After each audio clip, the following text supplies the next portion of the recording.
guys, welcome back to the Piston Show. I'm Kashi Dylan, and as usual I'll be the host for this video. It's going to be an interesting day today because we're driving the new Haval H6 Hybrid to Desaru in Johor, which is great to give us an opportunity to properly test out the car. Now the Haval H6 Hybrid is going up against some formidable competition such as the likes of the new Honda CR-V as well as the new Proton X70, which means that it's going to go up against some really stiff competition. But then again, the Haval H6 Hybrid is no slouch. It has over about 240 PS, 530 Newton meters of torque that is sent to the front wheels only, and the 1.5 litre engine is promising to be quite efficient. How efficient exactly, we're going to find out today, and yeah, it's going to be an amazing day. It's a great opportunity to actually try out how efficient, how powerful the car is, and whether or not it's worth your money. GWM Malaysia says that the pricing for this car is somewhere about the 145,000 ringgit, and in typical GWM Malaysia fashion, I suspect it's going to be exactly that, 145,000 ringgit, which means if this Haval H6 Hybrid is really as good as they say it is, it's going to make life difficult for Proton as well as Honda. How difficult exactly, we'll find out today. But as usual guys, a quick acknowledgement of our sponsor. We'll be right back in 60 seconds. This video is brought to you by Berjaya Sompo Insurance. Get Sompo Motosafe by Berjaya Sompo. The less you drive, the less you pay. It's that simple. Choose from 3 different mileage plans with affordable premiums to fit your driving needs. Perfect for those who drive occasionally. Plus, enjoy extra perks like unlimited towing, 100% special perils, and all driver coverages. Ready to drive smart and save big? Switch to Sompo Motosafe today. Head over to Berjaya Sompo Insurance and start saving now. Now, let's take a walk around the outside and I'll show you exactly what you can expect to get. Well, the front is obviously completely dominated by that Star Matrix grille. That's what GWM Haval calls it. But I like how it just sort of blends into the overall bodywork of the car. It looks really good. You get this 2-tiered grille over here. This is the radar. I'm guessing that's for the adaptive cruise control and other advanced driver aid systems. So that must be the radar over there. And then you get LED matrix headlamps. These are brilliant. They look good. And you can tell over here it says LED premium vision. And then it's generally a really good looking car, there's no doubt about it. And in terms of sizing, I would say it's roughly about the size of the Proton X70, perhaps slightly larger. In fact, I don't have the dimensions with me right now, but that's how it looks like to the naked eye. You get 19-inch gloss black wheels over there. Then you get some body ornaments, you get roof racks over here, shark fin antenna. Generally a nice place, super cool. Then you get this LED light strip. These have a very cool design. Later I'll try to turn on the brake lights and show it to you. And then at the bottom over here you get this diffuser like thing over here, which I'm not sure whether it serves a purpose. I'm guessing it doesn't because it doesn't go very far in. And then you get this brake light over here, although these brake lights over here are really cool. Check out how they just protrude out here. They look really good as well. So that must be the fog lamp then. Anyway, let's open this. Powered tailgate, of course. And you get a massive acreage at the back here. You get a tonneau cover. This is important. So you get about 560 liters of boot space. This is quite large, this boot space. And then once the seats are folded, you get over 1,000 liters. You can run a small shop from the back over here. This is quite generous, this boot space and such. However, you must be wondering if you do get a spare tire, but unfortunately, let me open this up for you. You don't. You do get a tire repair kit though, but you don't get any spare tire. So that can be a bummer, because if you get a sidewall that is punctured, that's going to be difficult to fix. Now you jump inside, but that's too much rose gold for my liking. And as you can see over here, it tends to glare when the sun is just at the right angle. But besides that, it's just really nice. I mean, this beige leather interior, well, time will tell how it stands at the test of time. But overall, it does look really premium. It looks really nice. This sort of looks like Mercedes-Benz's Sennheiser or Burmester sound system, but over here it's just totally plastic. Besides that, it looks really good. The seats, though, are ventilated. However, weirdly, when we turned on the ventilated seats earlier, we only had cool air coming out of the bottom of the seat, not at the back. That is quite odd. And then you get more rose gold stuff everywhere that stretches around the cabin. Let me take a seat. Close the door. I hope you don't mind me doing the vlog style today, because we're driving all the way to Johor. Let me turn this on. And then, so you get Bose switches over here that allow you to control the front seat. This is brilliant in case you got to drive your kids or drive, you know, your boss. Don't mind this walkie-talkie and such. This is for our drive. This is the rotary selector. This is how you select your gears. To the right is D, to N, P is press down. So, but if you don't press the gears, it's not going to select anything, but it'll just rotate the hell out of this, but it's not going to select any gears. To select gears, you have to press on the brake, and now it's in D, but I want it in P. So anyway, these are your cup holders. This is quite handy because this actually tucks away. You get this coin holder thing over here. You get a wireless charge pad. You get some controls. Quality feels nice and decent inside here. Then you get a 10.25 inch screen up front. This is basically your meter panel, your info cluster. This gives you everything that you need to know about the car. But you know, you get this planet thing at the side here.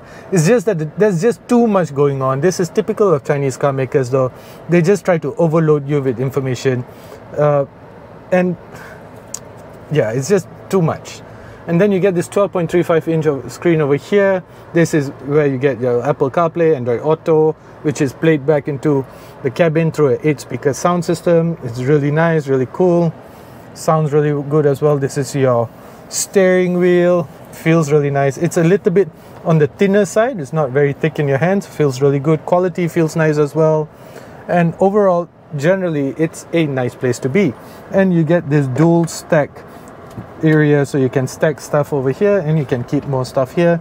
Your USB ports at the side there, and then more storage space all around the cabin.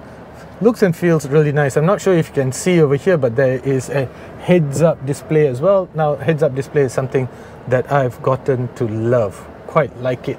And then you get a panoramic roof as well. It's a bit too hot today to actually keep this open, but it comes in handy. As far as first impressions go, you know, this rose gold stuff is very subjective. You might like it. I don't. I think it's just too tacky, too much gold for me and such. But you might like it. Overall, fit, finish, quality, really good. It truly feels like it's going to last quite a long time, and nothing that it doesn't try very hard to overly impress you. I do think that they should have left some controls over here for the air conditioning, make it easy access. Right now, it's if you have Apple CarPlay going on, for example. Right now, if I have Apple CarPlay, check out how many steps it takes for me to adjust the air conditioning. I have to go back to the home screen and then over here. And to change my drive modes, I got to do this. I first have to swipe right, and these are my drive modes. And weirdly, check this out. If I go from normal, what happened? If I go from normal to, let's say, sport right now, if I select sport, it will flash the indicator lights. So it's sort of giving the world a warning that, look, I'm in sport mode, so stay the hell out of my way. But you also get snow, you get eco, and then you get normal. And then if you swipe this down, these are basically all your easy access stuff, and your Bluetooth controls, your display brightness, your volume and such.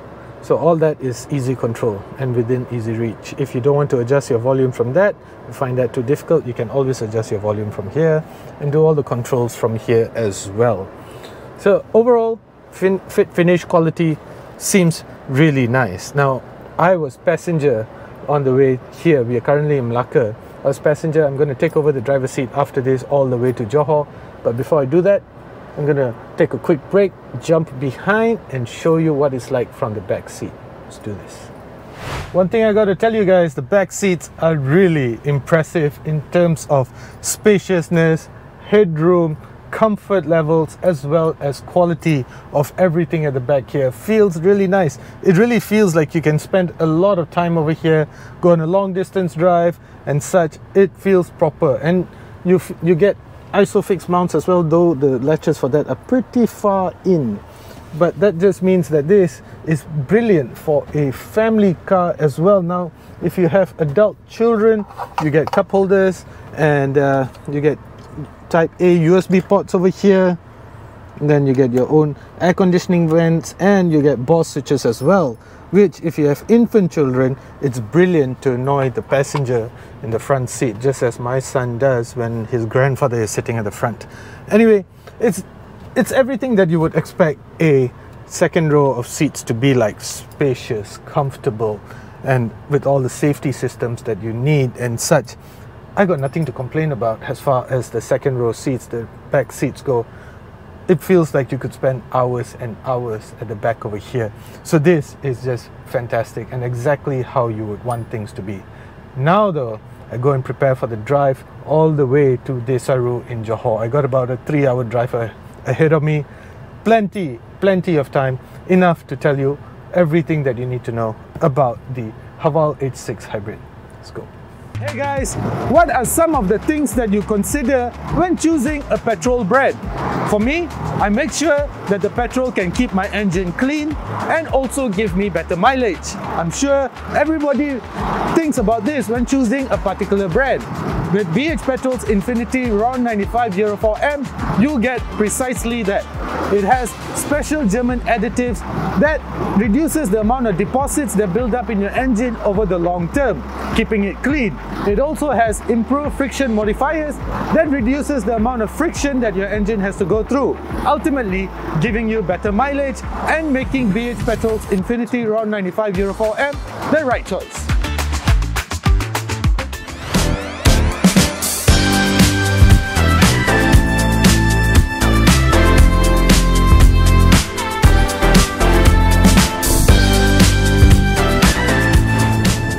So with all these dings, bells and whistles and just all these annoying sounds all the time, it tends to be a little bit distracting as well as annoying.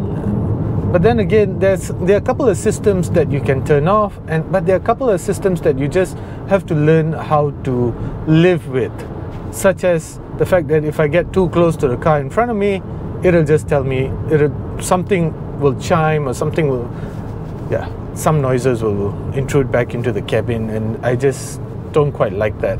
But then again, the Haval H6 Hybrid makes up for that in a number of different ways.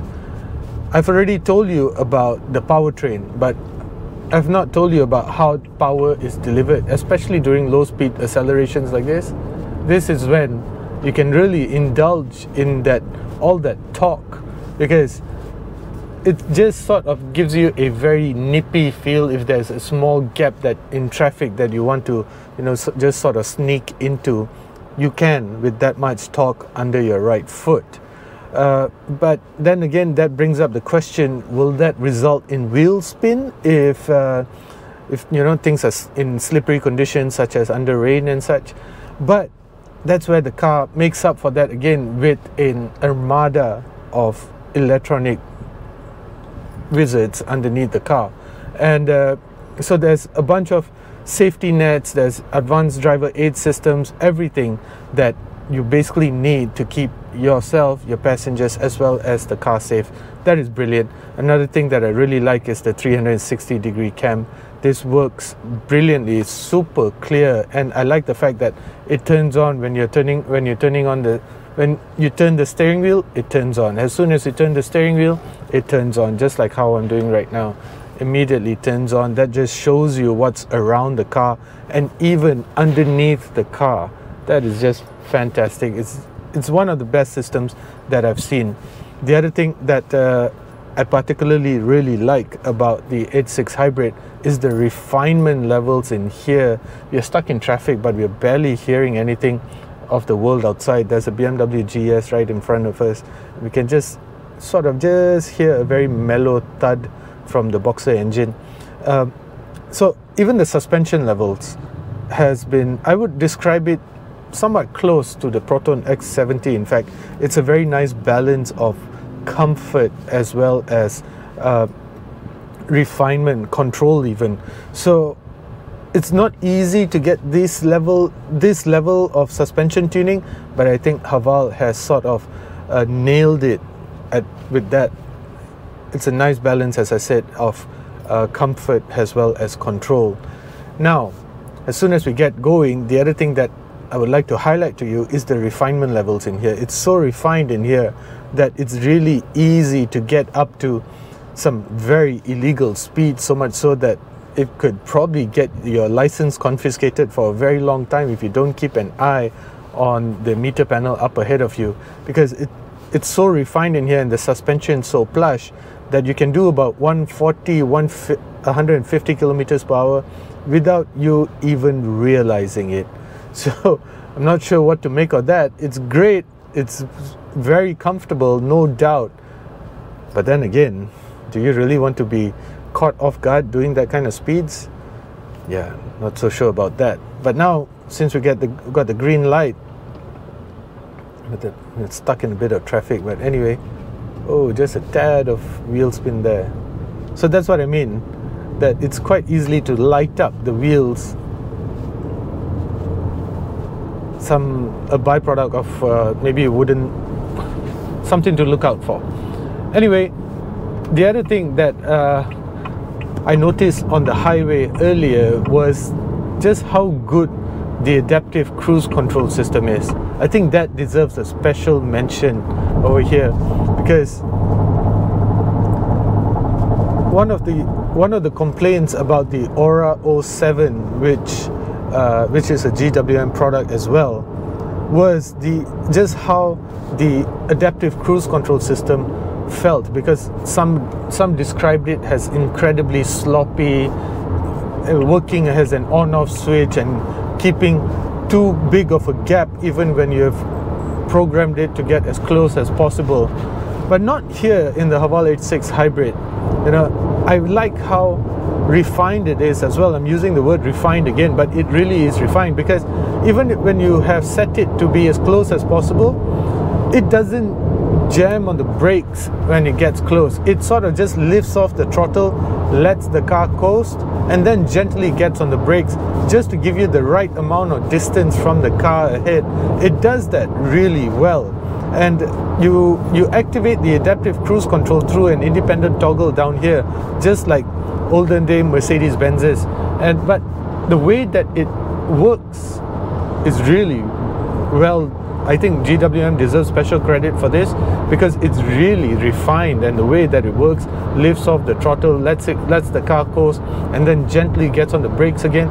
It feels very seamless. It feels very almost human-like in its execution. Now we are about to hit the highway heading towards Desaru, just from a standing start. Now it's a great time to feel the acceleration in this car. That's 5. That really doesn't feel. Oh, there you go. That's that hybrid system switching and now working seamlessly. Doesn't really feel that much, like 530 Newton meters of torque. Perhaps that's the engine doing the heavy lifting. But then again, this is the refinement levels that I was talking about, because the speeds that we are doing now will probably get my license confiscated for about a year. So I'm going to be stopping right now. And so that's the refinement that I was talking about. that's something I think that you have to experience by yourself to actually appreciate how refined the car actually is. The other thing that about the controls, about how the car feels, even though the suspension is well sorted, it is the handling, the way the steering wheel feels. It doesn't feel very engaging. It feels very dull, in fact. And there's just about an inch or half an inch of play, just free play, where the car just does not seem to be responding to any input. This is, you know, I would understand if this was a hydraulic steering rack, but this is an electronic steering rack and it feels rather odd. Maybe it's just this car. So that is something to look out for if you're considering a Haval H6 Hybrid, is the way that the steering feels. Feels very light, there's no doubt about it. Let me try to change the mode. Okay, I'm in sport mode right now.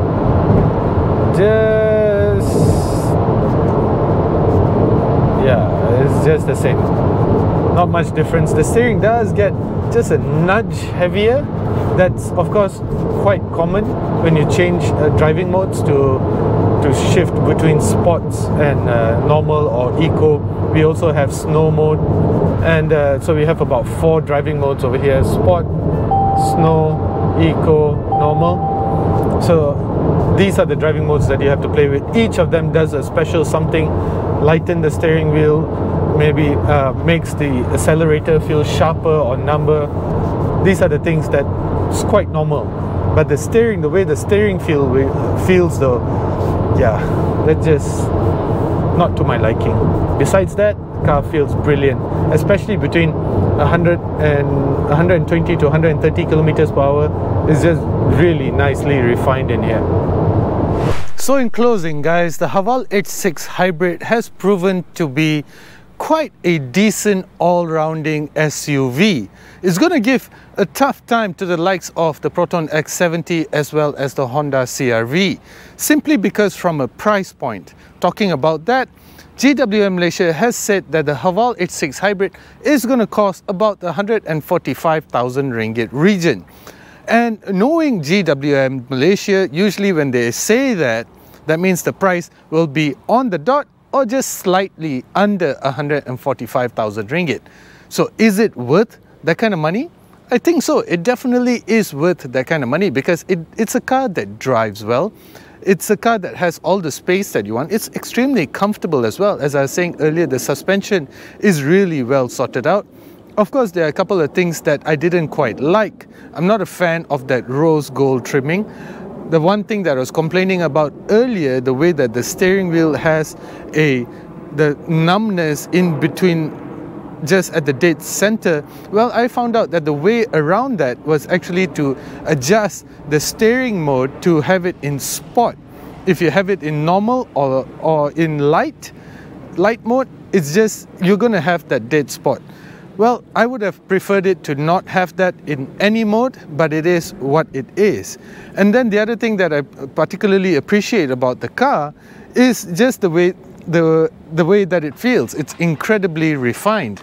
Let me just show you this car. I'm sure you're sick and tired of seeing my face. But I just like how incredibly refined it is. It's also quite good looking. Now, besides all of that, the refinement, the comfort, as well as the amount of power that it has, it's also impressively fuel efficient. Now, we did some speeds that I won't mention here, but we did 9 liters per 100 km. Now, GWM claims that it can do somewhere between 5.5 to 5.8 liters per 100 km. But for 9 liters per 100 km, at the speeds that we were doing to get here to Desaru in JB from USJ in Subang, I can live with that. I can live with 9 liters per 100 km. Anyway, guys, the GWM Haval H6 Hybrid has proven to be quite an amazing all-rounding machine. And yes, it's definitely going to give the established brands, Mazda CX-5, Proton X70, Honda CR-V, the likes of that, a rather hard time. There's another one going. But that's fine, because in this scenario, the consumer always wins. The more choices for you, the better. Because what better way to spend your money than to have lots of choices, right? Now, the big question, should you spend your money on one? Well guys, GWM is actually a huge brand. There's no doubt that it's been around for many, many years. And the thing about it in Malaysia is that it's still setting up shop. The car that you're seeing over here is a CBU unit. This is not the CKD unit. Now, they're going to be launching this together with the CKD variant once the factory is ready to do that, sometime around soon, about this September, the month of September, or perhaps early October. The thing is, there's no telling how the CKD variants are going to feel like, but from what we experience with the CBU units, the one that you're seeing here, it's a really nice car. Should you buy one? I think from a pricing perspective alone, it makes a lot of sense. But from an ownership perspective, how it's going to be like over the next couple of years, you know, servicing, access to spare parts and such, that's where it's probably going to be difficult to beat the established brands. I'm talking about Proton, Honda, Toyota, the likes of those. For now though, from a product perspective, it's a very nice car, and there's no doubt about that. Thank you for watching guys. As usual, do consider subscribing, and yeah, that's my thoughts on the new Haval H6 Hybrid, about to be launched here in Malaysia, or by the time I publish this video, it's probably going to be launched already, for somewhere around the 145,000 ringgit. Thank you for watching. Do consider subscribing.